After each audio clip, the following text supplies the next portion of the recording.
What's going on, guys, and welcome back to another episode of Career Mode. This is episode number 111, and today, guys, this will be Saturday morning for you. If you would like another episode of Career Mode today, then get this video to 900 likes. Yeah, if you can put 900 likes on today's video, then we will have another episode of Career Mode later on tonight, and yeah, that'll be fun to have another double upload day. But anyway, guys, we saw finally that the Serie B side currently that employs Biraghi accept a transfer offer of 700 grand plus Uvini, so we could be getting a new left back into the club. Also, Everton came in for Fidelef here, one of our centre backs. We asked for £7.5 million.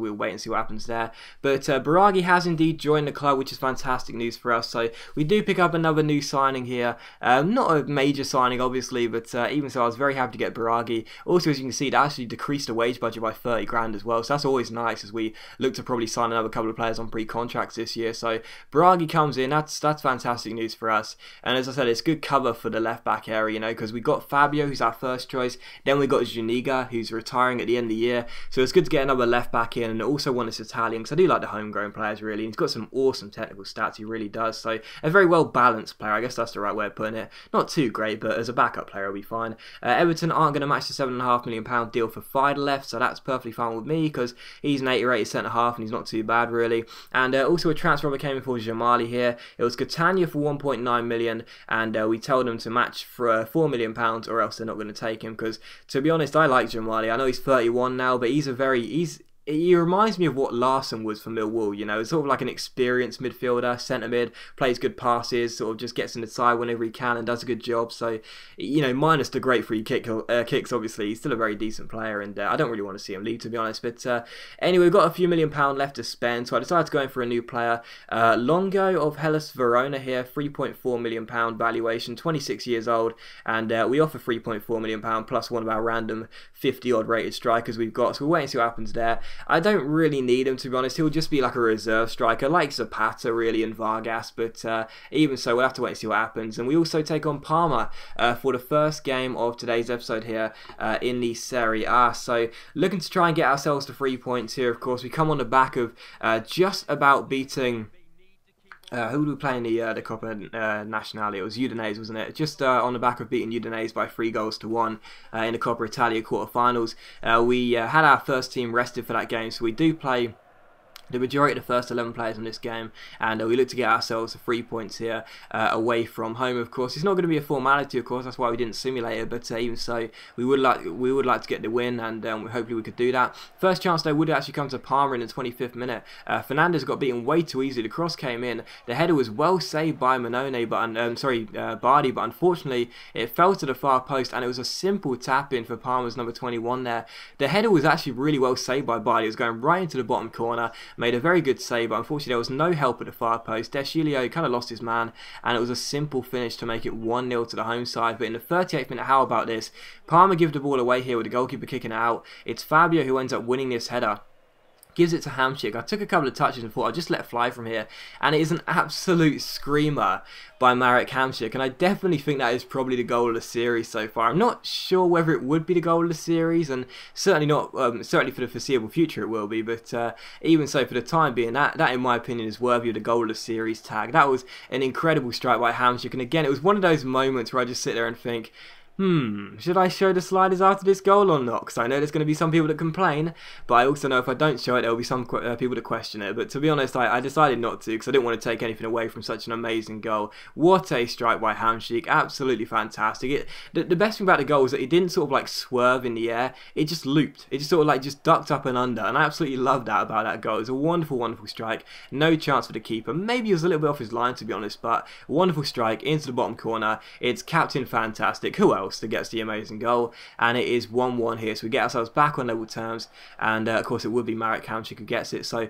1-1, but in the 45th minute here, Parma come forward once again. Really good chance here. Great defence splitting free ball, but a shot was dragged wide of Bardi's post there by Galoppa. Really, really good chance, and they should have put Parma back in front in this game. In the 58th minute, another great chance for them here. Figueroa comes forward down the right hand side. His shot is well saved by Bardi though, and he ends up claiming the rebound. So they had quite a few chances, Parma, but they weren't taking them really, other than the first chance they took. But in the 61st minute, a great ball over the top, saw the goalkeeper rush out. It went straight to Bariti there, and his shot just went wide. So what a chance that was for Bariti on his left foot, but unfortunately he couldn't put the ball on target, and it did go wide of the post. But from the goal kick, it's Hamsik who wins the header, and it comes towards Florenzi. Florenzi gets past his man, plays a great ball over the top towards Romelu Lukaku, chips the ball over the goalkeeper, but it hits the bar, and unfortunately Ferranetti gets to the rebound. So still 1-1, and that was how the game finished. So that was a real shame there. I was desperate to get a win in that game, but unfortunately we had to settle for the point.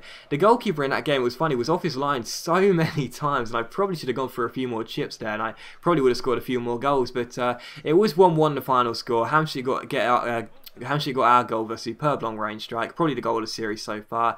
And yeah, 1-1, we'll have to settle for the draw. It's not too bad, but I would have liked to win. After that, we saw Arsenal came in for Lukaku, and I was like, yeah, no way, mate. We say if you match 55.5 million, you can take him, but there's no way we're going to sell him, really. And also, Catania aren't going to go back in for Jamali, which is fine, because, as I said, as a squad player, I really like him. Also, Hellas Verona weren't happy with the deal we put in for Longo, which is £3.4 million plus Livac.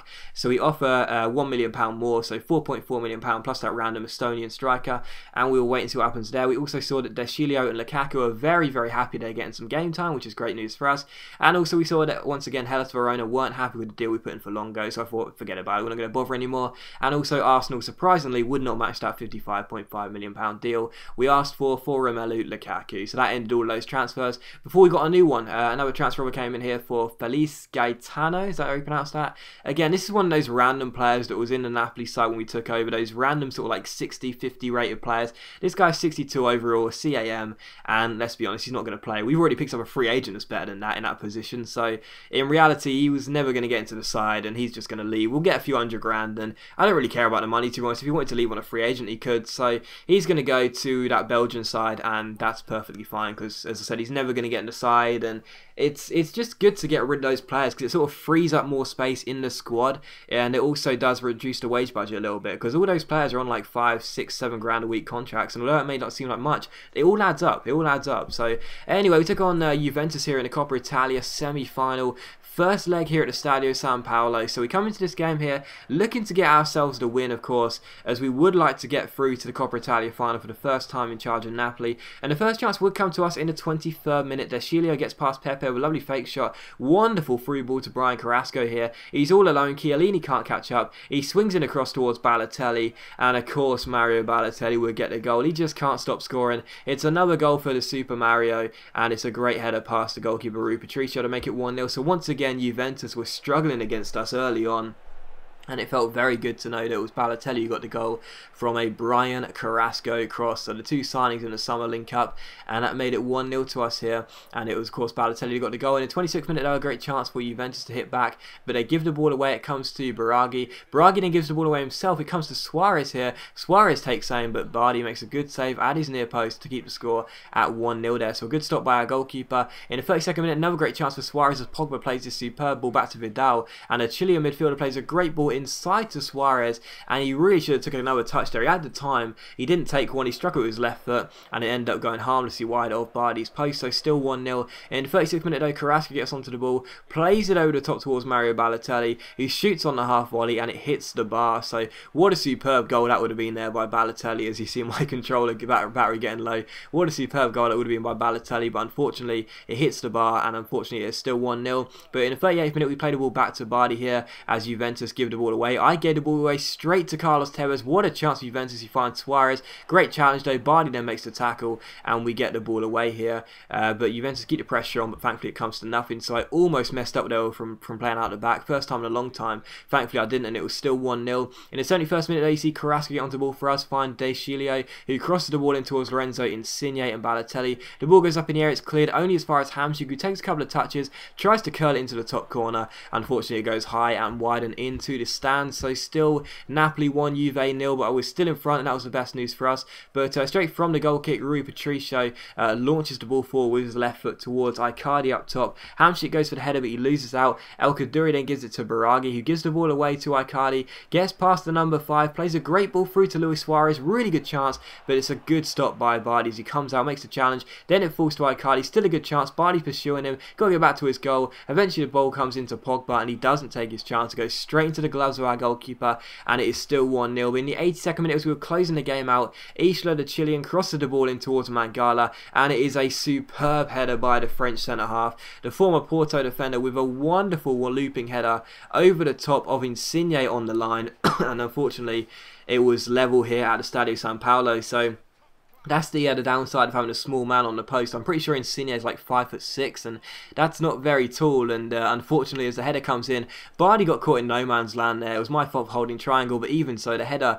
just looped over Insigne on the line. He was trying so hard to jump and head the ball away, but he just couldn't leap high enough. He was nowhere near the ball, really. And sadly, Mangala got the equalising goal, and that made it Napoli 1, Juventus 1. So you have to say they deserved it as well, really. They had quite a few chances in this game, and they did deserve a goal, and sadly they did get it, and we were on level terms here. But in the 83rd minute, Vargas gets past his man, finds Insigne, great little back heel to Balotelli, he strikes from range, but it's a good save by Rui Patricio to keep the score at 1-1. So Rui Patricio, who I usually, who we play against Juventus, and he's usually very bad, but unfortunately in this game he was playing very well. Here you see Carrasco pick the ball up and shoot from range, but it's just over the bar. So still 1-1. Unfortunately, we couldn't seem to get our second goal and put ourselves in front once again, and Patricio once again was playing quite well. In the 90th minute, the last chance would come to us. Vargas's corner was headed up in the air. It came to Ranocchi, who tried the bicycle kick, but unfortunately it was cleared away. And that was how the game finished. So 1-1 here at the Stadio San Paolo. There's still work to be done at the Juventus Stadium, but at least we're not out of tie just yet. We'll have to play in that second leg away at the Juventus Stadium, and hopefully we will be able to get the win. But as always, guys, big thank you for watching the video. I really hope you have enjoyed it. If you have enjoyed the video, please leave a like. I think I asked for 900 likes for another episode of Career Mode, so 900 likes for another episode of Career Mode later on tonight. And yeah, hopefully I'll see you on later on tonight for another episode of Career Mode.